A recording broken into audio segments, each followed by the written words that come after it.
Yurtimizda Navro'z shukuhi jo'sh urib turgan paytda Navro'z turar joy maskanidan sizlarga 3 xona 60 kvadratli Shot Rustaveli ko'chamizda joylashgan xonadonimizni obzorini qilib ko'rsataman. Kirish qismimiz bu yoqda joylashgan, oynali zonamiz va bu yoqda stroyni shkaflarimiz bor. Ko'rishinglar mumkin. Bizning yo'lagimizda mana shunaqa chiroyli kartinkamiz ham joylashgan. Bu yoqda esa bizni aynan 60 kvadratli uyga ikkita sanuzelni joylashtirib qo'yishgan. Marhamat, ko'rishingiz mumkin. Bu birinchi sanuzelimiz va bu yoqdan zal o'rnida foydalanasiz. Yumshoq mebellarimiz, bu yoqda esa kartinkalarimiz, uyimizning remontlari juda ham sifatli qilingan. Bu yoqdan oshxona o'rnida foydalanasiz. Oshxona qismimizda barcha texnikalarimiz, Hoffman texnikalari o'rnatilgan. Mana bu yoqda moykalarimiz bor va bu yoqda vitichka ham qilingan. Mana ikkita domni o'rtasidan bemalol havo aylanishlari zo'r do'stlar.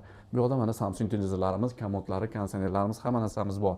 Bu yoqda esa bizning kattalar spalnisi joylashgan. Ko'rishingiz mumkin. Kattalar spalnimizda ham mana o'zining shkaflari, konditsionerlari, televizorlari, komodlari, bu yoqda spalni qismi va bu yoqda ayollarimiz uchun ham ko'rishingiz mumkin komodlari va bu aynan ikkinchi sanuzelimiz. Ko'ringlar, 60 kvadratli uyga yana qaytaraman, qanday bunaqa ikkita sanuzelni joylashtirishgan, qoyil qoldim. Investitsiya qilmoqchi bo'lgan yaqinlar aynan bu xonadonimiz sizlar uchun $1000 bemalol arendaga qo'yib bersak bo'ladi. Bu yoqda bolalar yotoqxonasi, ikkita kravatimiz o'rnatilgan, balkon qismimiz ham bor, dars qilib o'tirishlar uchun sharoitlar qilingan. Shot Rustaveli ko'chamizda joylashgan, ya'ni Yakkasaroy tumanidagi joylashgan bu xonadonimiz 114 ming $1 so'ralyapti. Yana joyda, chiroyli narxlarda baraka qilamiz. Sizlar bilan muhibbillo bo'ldi. Yana ko'rishguncha deb qolamiz. Sog' bo'linglar, salomat bo'linglar. Demak, aloqaga chiqaverasizlar. Ko'rishguncha.